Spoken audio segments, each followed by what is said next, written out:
से कहा, क्या तुमने उसकी बात मान ली? मैंने कहा, तुम्हारी पहली शर्त मुझे मंजूर है, दूसरी शर्त का निर्णय मैं तुम्हारे ही हाथ छोड़ता हूँ। हाँ, मैं इतना जरूर कहूंगा कि मेरी दुष्ट पत्नी निश्चित ही दंडनीय है, किंतु उसे प्राणदंड न देना। लड़की ने कहा कि जैसा उसने आपके पुत्र के साथ किया है वैसा ही मैं उसके साथ करूंगी। ये कहकर उसने काले जादू के प्रभाव से बछड़े पर मंत्रोच्चार किया, जिसके परिणाम स्वरूप वह तुरंत ही मनुष्य रूप में आ गया। भावुक होकर मैंने अपने पुत्र को गले से लगा लिया। मैंने अपने पुत्र से कहा कि इस लड़की के कारण ही तुमने फिर से मानव देह पाई है, तुम इसका एहसान चुकाओ और इसके साथ विवाह कर लो। पुत्र ने सहर्ष मेरी बात मानी। लड़की ने इसी प्रकार मेरी पत्नी को हिरणी का रूप दे दिया और मेरे पुत्र ने उस कन्या के साथ विवाह किया, परंतु दुर्भाग्यवश थोड़े ही समय के बाद उसकी मृत्यु हो गई। मेरे पुत्र को इतना दुख हुआ कि वह देश छोड़कर कहीं चला गया। बहुत दिनों तक मुझे उसका कोई समाचार नहीं मिला और मैं अपने पुत्र की खोज में निकल पड़ा। राक्षस ने भावुक होकर कहा, क्या तुम्हें तुम्हारा पुत्र मिला? नहीं दैत्यराज, उसका कोई समाचार नहीं मिला, इसलिए मैं उसे ढूंढने निकला हूँ। मुझे किसी पर इतना भरोसा नहीं था कि अपनी हिरणी बनी हुई पत्नी को उसके पास छोड़ता, इसलिए मैं इसे अपने साथ लिए हुए एक देश से दूसरे देश अपने पुत्र की खोज में घूमता हूँ। यही मेरी और इस हिरणी की कहानी है। अब आप स्वयं निर्णय लें कि यह घटना विचित्र है या नहीं। दैत्य ने कहा, निसंदेह यह घटना विचित्र है। मैं व्यापारी के अपराध का 1/3 हिस्सा माफ करता हूँ। तभी 2 कुत्तों वाला दूसरा बूढ़ा दैत्य के पास आया और बोला, हे दैत्यराज, मैं भी अपनी और इन 2 कुत्तों की कहानी आपके सम्मुख रखना चाहता हूँ। यदि यह पहली कहानी से भी अच्छी हो तो आशा है कि आप व्यापारी के अपराध का 1/3 भाग और क्षमा कर देंगे। दैत्य ने कहा, अगर तुम्हारी कहानी पहली कहानी से अधिक विचित्र हुई तो मैं तुम्हारी बात जरूर मानूंगा। यदि कहानी अच्छी नहीं हुई तो तुम प्राणदंड के लिए तैयार रहना। दूसरे बूढ़े ने कहा, हे दैत्यराज, ये दोनों काले कुत्ते मेरे सगे भाई हैं। हमारे पिता ने मरते समय हम तीनों भाइयों को 3000 अशर्फियां दी थी। हम लोग उन मुद्राओं से व्यापार चलाने लगे। मेरे बड़े भाई को विदेशों में जाकर व्यापार करने की इच्छा हुई। उसने अपना सारा माल बेच दिया। उसने जो वस्तुएं विदेशों में महंगी बिकती थीं, उन्हें यहाँ से खरीदा और व्यापार करने चल दिया। इसके लगभग 1 वर्ष के बाद मेरी दुकान पर एक भिखारी आकर बोला, भगवान तुम्हारा भला करे। मैंने उस पर ध्यान नहीं दिया और कहा, भगवान तुम्हारा भी भला करे। उसने कहा, क्या तुमने मुझे पहचाना नहीं? मैंने उसे ध्यान पूर्वक देखा और फिर उसे गले लगाकर फूट फूट कर रोने लगा। मैंने कहा, भैया, मैं तुम्हें ऐसी दशा में कैसे पहचानता? फिर मैंने उसके प्रदेश के व्यापार का हाल पूछा तो उसने सारी विपदाएं कह सुनाई। उसकी बातें सुनकर मैं अपने सभी काम भूल गया। मैंने उसे स्नान कराया और अच्छे वस्त्र मंगाकर उसे पहनाए। फिर मैंने अपना हिसाब देखा तो मालूम हुआ कि मेरे पास 6000 अशर्फियां हो गई हैं। मैंने 3000 मुद्राएं अपने भाई को देते हुए कहा कि तुम पिछली हानि भूल जाओ और इन 3000 से नए सिरे से व्यापार करो। उसने मुद्राओं को सहर्ष स्वीकार किया और नए सिरे से व्यापार करने लगा। हे दैत्यराज,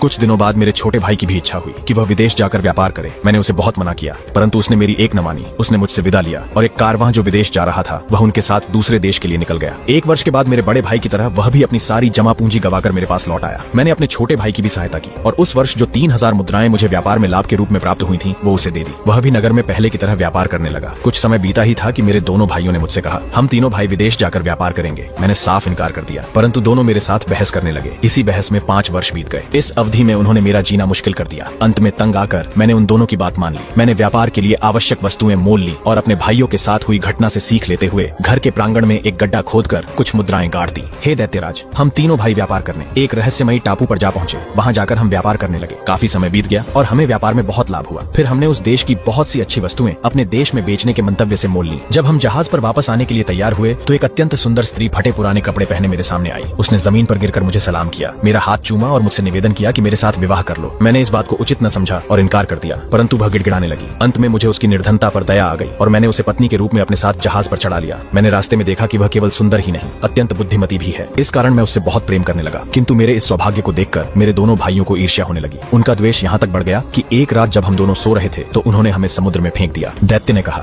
फिर तुम्हारी जान कैसे बची और क्या तुम्हारी पत्नी जीवित है? हे दैत्यराज, समुद्र में गिरने से मैं बेहोश हो गया। अगले दिन सुबह जैसे ही मेरी आंख खुली मैंने देखा कि मैं एक किनारे पर लेटा हुआ हूँ और मेरी पत्नी ने राजकुमारी जैसे वस्त्र पहन रखे थे। उसने मुझसे कहा कि मेरे कारण ही तुम्हारी जान बची है। मैं वास्तव में एक परी हूँ। जब मैंने तुम्हें देखा तो मैं तुम्हारे यौवन और सौंदर्य को देखकर तुम पर मोहित हो गई, किंतु मैं तुम्हारे भाइयों पर अत्यंत कुपित हूँ और उन्हें जिंदा नहीं छोड़ूंगी। मैंने भावुक होकर कहा, तुम मेरे भाइयों को जान से न मारो। उन्होंने मुझे बड़ा कष्ट दिया है, परंतु मैं यह नहीं चाहता कि उन्हें ऐसा कठोर दंड दिया जाए। मैं उसे समझा ही रहा था कि उसने एक ही क्षण में मुझे आकाश मार्ग से मेरे घर की छत पर पहुंचा दिया और स्वयं अंतर्ध्यान हो गई। मैंने गड्ढे में छुपाई हुई 3000 मुद्राएं बाहर निकाली। दैत्य ने कहा, लेकिन वो परी कहाँ चली गई? हे दैत्यराज, मैं व्यापार के सिलसिले में घर से बाहर चला गया। शाम को जब मैं वापस लौटा तो मैंने देखा कि मेरे घर के अंदर 2 काले कुत्ते मौजूद हैं। मुझे देखकर वे दुम हिलाते हुए मेरे पास आए और मेरे पांव पर सर रखकर लौटने लगे। उसी समय वह परी मेरे घर में आई और मुझसे बोली कि इन कुत्तों को देखकर घबराना नहीं, ये दोनों तुम्हारे भाई हैं। मैंने दुखी होकर परी से पूछा कि ये कुत्ते कैसे बन गए? मैंने तुम्हारे भाइयों को जादू के प्रभाव से 10 वर्ष के लिए कुत्तों की योनि दी है। जब 10 वर्ष बीत गए तो मैं अपने भाइयों को साथ लेकर परी की खोज में निकल पड़ा और मेरा सारा जीवन इसी में चला गया। हे दैत्यराज, आपको मेरी कहानी अद्भुत लगी या नहीं? दैत्य ने कहा, वास्तव में तेरी आपबीती बड़ी ही अद्भुत है। मैं व्यापारी के अपराध का 2/3 भाग भी माफ करता हूँ। तभी तीसरा बूढ़ा बोला कि अब मैं भी अपना वृत्तांत आपसे कह रहा हूँ। यदि आप इसे भी अद्भुत पाएं तो कृपया व्यापारी के अपराध का बाकी 1/3 भाग भी क्षमा कर दें। दैत्य ने हामी भर दी।